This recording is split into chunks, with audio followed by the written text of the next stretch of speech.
You're watching Ride Like a Local with Belt Drive Betty.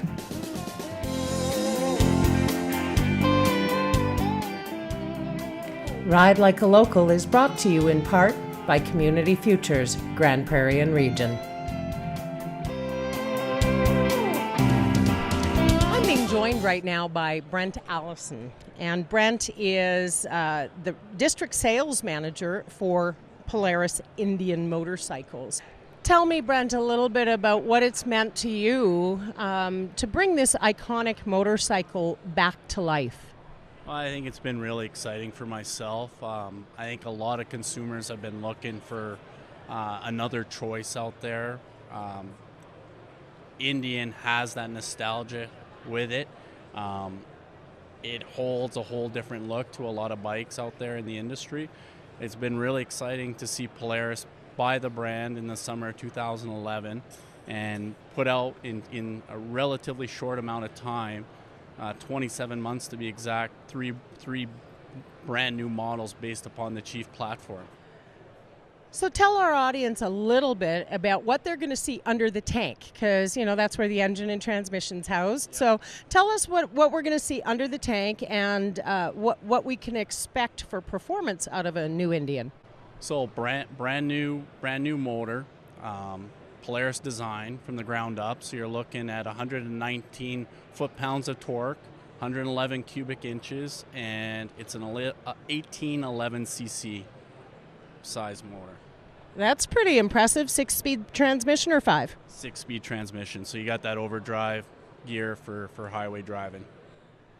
Now, the concept of bringing this icon back, I mean, obviously having that heritage part of the Polaris name is huge. What has it been like as far as the reception from the consumer? What are they telling you about this new looking Indian? I think the consumer looks at the model we put out, and Polaris has stayed true to the roots of the brand. You can see that with the domed heads, the flared fenders, the war bonnet. They've stayed true to the brand, but have brought all the brand new technological aspects that the consumers are looking for on the road. I think that's what the consumer will see with a brand new bike, and unlike models of past, I think they'll see Indian as a very competitively priced product out there. What kind of accessory line have you guys been able to bring on stream in a short 27 months? With the inception of the bikes in Sturgis, we brought out 100 accessories for the bikes, and we continue to build and evolve on that. Highway, have you ridden one? I have actually ridden all 3. Out of the 3, which is your favorite? It's personal preference, but they all ride really nice, really well-balanced bike, but I would have to say the brand new addition to the Chief platform, the Chieftain, is my favorite. On that note, thank you very much for taking some time with me. You're welcome. I'm being joined right now by Wanda Plasko. She's a member of Women in the Wind here at the Edmonton chapter, and she's also one of their high-mile riders. And 2 years ago, Wanda and I ran into each other in Whitehorse, Yukon Territories. So Wanda, tell me a little bit about what you were doing wandering around up in the Yukon. Having a blast is what I was doing. It was an amazing trip. That summer, I was coming back from Summer Nationals in, Summer Nationals in, I can't remember where they were. But anyways, another girl from Oregon had met up with us, and we were going to do Northwest Territory, Yukon and Alaska. And hence we met up with you. We also met up with a couple of other women in the wind who were from New York or New Jersey area, who we had met at, we were coming back from Summer Nationals in New York. So anyways, we got up there and just did a wonderful tour of the Yukon and Alaska. Went for the halibut. Yeah, the halibut will definitely get you up there, won't it? Now, Tell my audience a little bit about Women in the Wind, Becky Brown, the history, and how many chapters there are in Canada now, because you guys are now really a national club. We are. And how many chapters? You're catching me off guard with this, honey. Oh my goodness, I bet you there are at least 15 chapters in Canada alone. In worldwide, there are 70. We have chapters in Great Britain and in Australia. Majority, of course, Becky Brown started this 35 years ago in Ohio, Toledo, Ohio area. And this year will be our 35th year of Women in the Wind. I've been to a few of the Women in the Wind events, and you guys are crazy. I've never seen such goofy costumes and so much, and the wooden spoon and the high mileage awards, which I know somebody who's won a few. Yeah, it's, what can I say? They get together, they do have fun, we try and ride safe. If you're not comfortable in big groups, we break it down, usually a max of six to a group. How long have you been riding, Wanda? It was one of those 50 things. So I got my license when I turned 50, just because my husband used to ride and then quit, and then I thought, I want to ride. So I got my license when I turned 50. When I was 51, I got my first bike. He said he'd buy me a bike, but he lied. So anyways, that was 8 years ago. And I'm riding, just have my second bike. It's a Honda VTX 1300. Women in the Wind has something very special happening in Prince George this year. It is the first ever national ladies rally. It used to be the Alberta Ladies Rally. Tell us a little bit about what the ladies might be able to expect when they attend. Oh, they should expect to see lots of exhibitors, some seminars with experienced riders, lots of vendors, lots of people to meet old friends, meet new friends that you met last year in Calgary at the last Alberta rally. Your favorite thing about riding a motorcycle outside of the club you ride with? Oh, just the miles. It just, I get up in the morning, I get on the bike, whether I have a headache, a backache, a pain there. Oops. It's the ride. Perfect. Well, thank you again very much, Wanda, and keep the shiny side up, woman. Growing communities one idea at a time is Community Futures Grand Prairie and Region, providing business planning, cash flows, market research, and business loans. Visit www.cfofgp.com to see how we can help you. The Sports Camera Store in West Edmonton Mall is your one-stop shop for drift and GoPro action cameras. We carry Canada's largest selection of action cam accessories, along with video sunglasses, hidden and surveillance cameras, and more. Visit www.sportscamerastore.com or stop into our West Edmonton Mall location, lower level by the bay. I'm being joined right now by Jordan Szoke, and Jordan is a wonderful trials rider. He's a fast man, loves going fast. Jordan, tell me a little bit about the 2013 season and how that turned out. Yeah, obviously 2013 was a great year for us, being winning the Superbike Championship, which is our main focus, and then also winning the Trials, CMA Trials National Championship, and won a Regional Mountain Bike Championship. So it's quite a busy year for us. And it was a great year. I've noticed through all of your press releases and all of the information that's been coming out about the exercise that you're getting doing the bicycle riding. Tell us a little bit about that whole process. I mean, you've won a championship for it. How is that translating into the Superbike and the trials riding? What is that doing for you as a sportsman and as a rider? Obviously, any sport you do, it takes a lot of training, not just on the sport that you're doing, whether it be golf or motorcycling, not just the practicing of each, but the behind the scenes training that you have to do to be good at anything nowadays, and just in life in general, staying fit, staying alive. So the cycling is a big part of road racing, especially because you need to have such high levels of endurance, and that's what you get from cycling. So that goes hand in hand with it now, and almost all the top road racers in the world are all professional cyclists, and it seems, Ben Bostrom now a full-time professional cyclist instead of a motorcycle racer. And so I've always used it my whole life. It's not nothing new. I've been training the same trainer for almost 20 years now, and the side effects of training all the time, you become good at it. So I committed to a year of racing with the cycling this year, and it paid off really well, and it was a lot of fun, a little different aspect of my training, and it really helps with all the sport I do. When it comes to riding a trials bike, I can understand how bicycling would definitely help you, lung power, stamina, that kind of thing. How does that translate to road racing?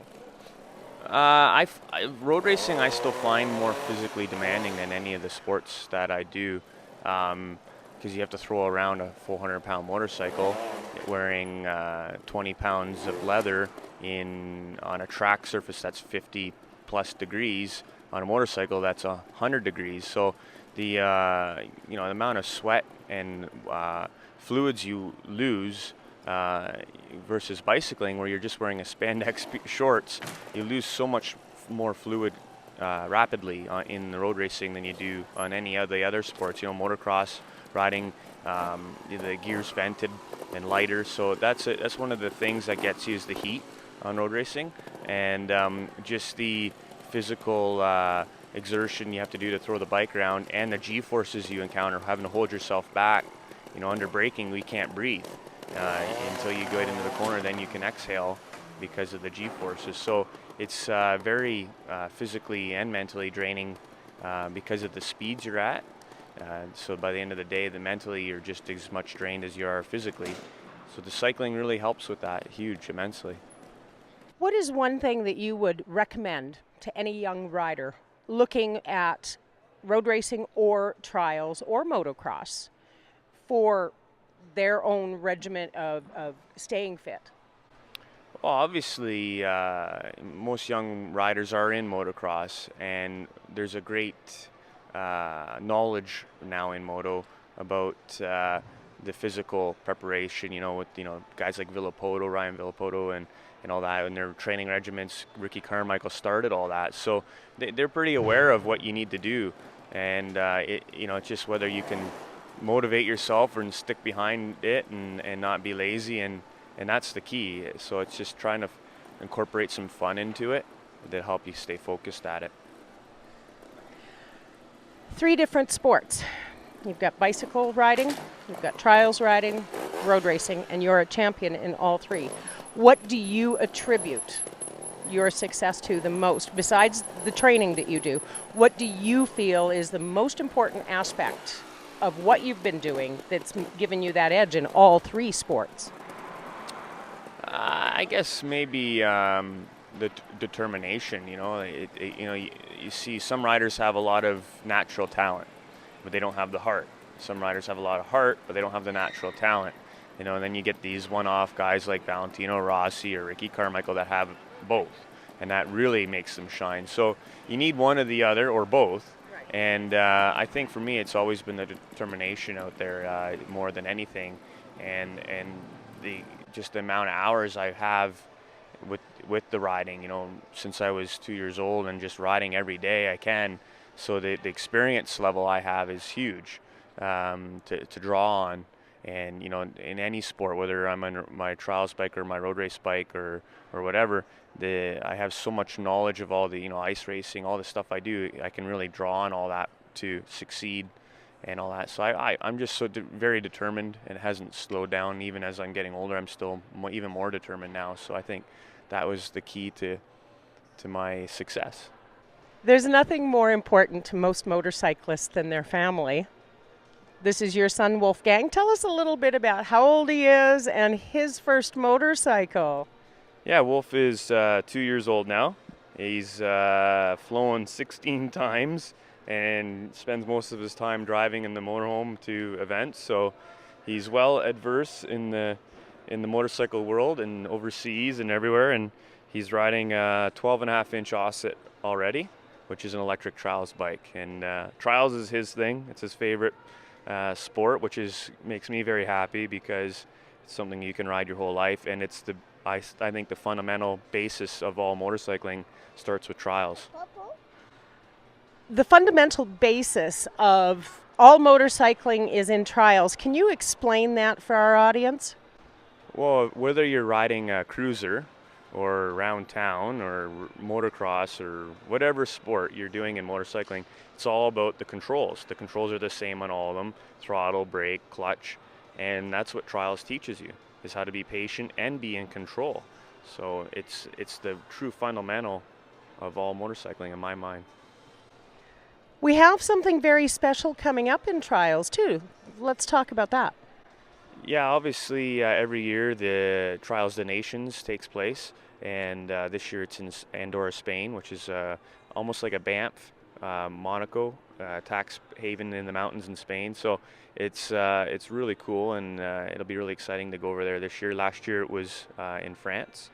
So yeah, they're always a lot of fun, and we don't do that well as Canadian team. We do okay, but it's a really fun experience.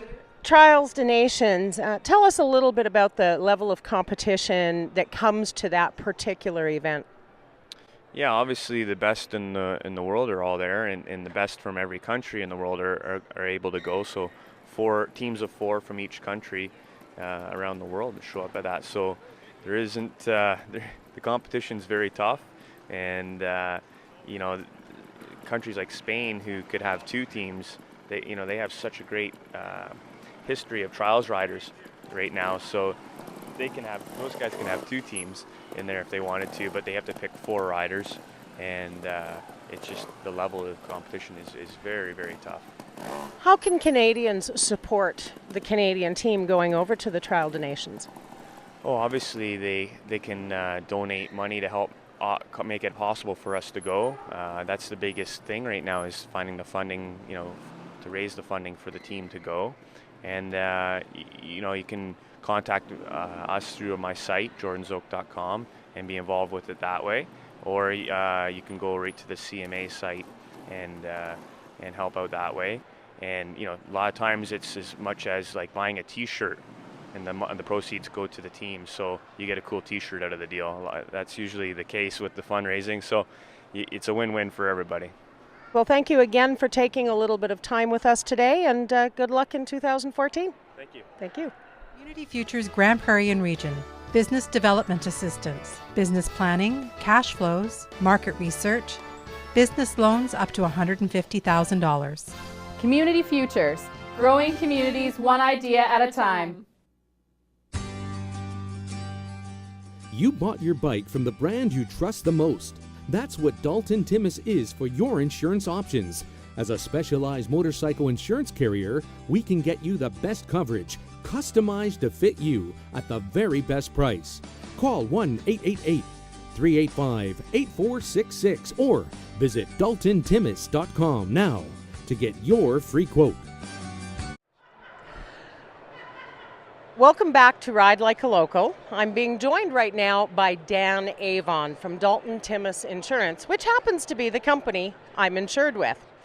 Dan, tell me a little bit about your motorcycle insurance line. On top of everything else you do, why is it such an important part of Dalton Timmis's business? Our motorcycle program, Home for Chrome, allows us to specialize and provide our insureds with a complete line of product coverages, premium savings that also enhances us the ability to quote their home and auto, commercial needs, life and disability. Now, the beautiful thing about Home for Chrome that a lot of riders may not understand is the people that work in your office are riders. So tell me a little bit about why you chose that particular way of doing business. It's an interesting question, and back in 2002, we actually had 11 motorcycle policies written in our office. And it was me and a group of our friends, Josh included, that our friends were having trouble getting bike insurance. And it started in Ontario, and we found a way to provide different people with their select. Everyone's different, so everyone has their own situation and their own style of motorcycle they want to ride. And we just kept grinding away and finding niche products that they could use and have available to them. It expanded out here to Alberta, and Josh has done a great job out here in Alberta. So. Yeah, he has. So let's bring Josh in now. All right. Josh, you have been my account manager now for 5 years, and you guys carry a great motorcycle insurance line. What kind of a reward is it for you as a rider being able to help people like me make sure we're better protected? Well, it's always great being a rider and being around bikes for, probably 10 plus years, being able to talk to people when someone calls in for a price, when they tell me what they ride, being able to relate with them immediately, knowing not only things about the value of their bike, the CCs, but, helping understand what their requirements are for coverage. A lot of people ask about insurance. You can only ride 6 months of the year. What about the other 6 months? So it's always great to be able to relate with them with, the same issues I personally have as a rider as well. So. I think that's the beauty of working with you guys, is that when I pick up the phone and I have a need, I don't have to try to explain what a tour pack is or, what a crash bar is. You guys truly do get it. So from a consumer's point of view, that's an absolute bonus and value add. What other kinds of policies do you guys write, though? Well, on top of motorcycles, which is one of our niches, home and auto insurance, of course, there's so much savings when you combine your insurance. Our bike rates on their own are great, and we have no problem with doing bikes on their own, but when you start combining home and auto insurance, the savings even get greater. On top of that, we specialize in commercial insurance, trucking insurance, a lot of long haul trucking as well. There really isn't any type of business we don't do. We have many niches. In Alberta here, we do a lot of group insurance as well too.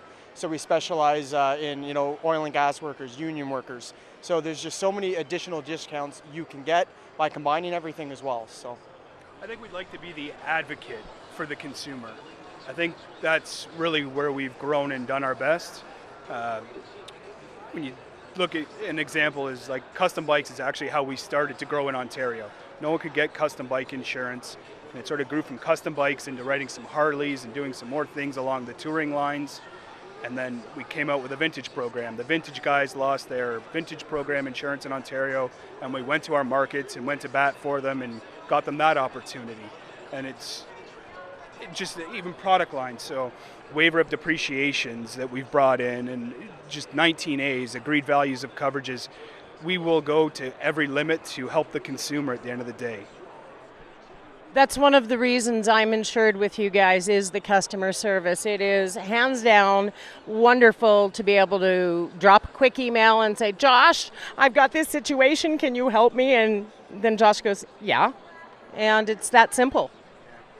Actually, it's very interesting you say that, because we've had clients in the past too. Like, if you want a specialist, you want a specialist. You want someone that's going to be there for you. We've had clients, large trucking clients, that have motorcycles with us, and all of a sudden they want to pick up and go with a bunch of their buddies down to Mexico, and they try and call around to get insurance, and no one can get them insurance. But what do? We make calls, we investigate, we find a market, actually out in New York State, that was able to provide them coverage and get them into Mexico covered. So we will do whatever we can. I like the can-do attitude. That definitely is an important aspect of any business. Your consumer is how you make your paycheck. And if you don't serve your consumer well, they're going to be gone to someone else. And hence why, like I said, I've been insured with you guys for so long, is simply the can-do attitude. And I want to ask you one quick question. What's your favorite road to ride? Well, I like going out to Canmore. Obviously that road, and there's a lot of back roads through there. They put up that new casino right on the way out in the Kananaskis Road, and it takes you about an hour loop down throughout there. So that's the one I've done most often, where I usually take new friends that come out and whatnot. So that would be my favorite out here anyways. So. And what bike do you ride, Josh? I have a Night Rod Special. Yeah. So. And yours? Mine was custom built. It was manufactured on a Spondon frame. It's powered by a sporty motor, all aluminum, all handmade tins, and went from there. So, guys, gals, you're looking for motorcycle insurance, you live in Alberta or Ontario, Dalton Timmis would be the crew to call. Thanks, guys. So we teach ages 6 to 12 how to ride dirt bikes for free. So we get them fully suited up, bring them out, size them up to a motorcycle, and teach them the basics. So how to start, stop the machine, and then they ride around for probably about 15 minutes every half an hour. A lot of the time it's balanced, because at that age, 6 to 12, yes, they are competent on their bicycles, but going from a bicycle to something that's a lot heavier, it's a lot different, especially for their first time. So, well, sometimes there's fear, but afterwards, even if they don't really understand it, they still get it at the end. And just the smiles and the happiness after they succeeded doing this, that's probably our greatest, happiness for us.